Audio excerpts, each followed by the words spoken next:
La vaccination est désormais obligatoire pour tous ceux qui travaillent au contact de personnes âgées ou fragiles. Soignants ou non, ils ont tous besoin d'au moins une dose de vaccin pour continuer à travailler à compter d'aujourd'hui. Et s'ils refusent, ils seront suspendus. Bonjour Élise Dangean. Bonjour. Des réfractaires, il n'y en a finalement pas tant que ça.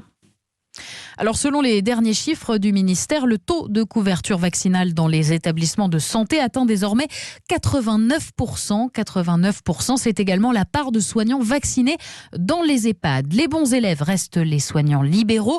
95% d'entre eux ont reçu leur première injection. On frôle même les 100% chez les médecins généralistes et chez les spécialistes, avec une exception, les sages-femmes. Environ 10% d'entre elles ne sont pas vaccinées. Des taux de couverture qui sont encore plus élevés au moment où l'on se parle, puisque les chiffres dont nous disposons datent de dimanche soir. Et qu'en 2 jours, beaucoup de soignants ont reçu en urgence leur première dose.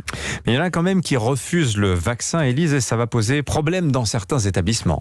Oui, il y a quelques cas à Montélimar, par exemple, où l'hôpital va être obligé de reprogrammer des opérations. Là-bas, une centaine de salariés refusent le vaccin, et en particulier 3 anesthésistes, des postes cruciaux, explique Henri Haussmann, président des médecins de l'hôpital de Montélimar. Compte tenu des difficultés, nous avons lancé un SOS général.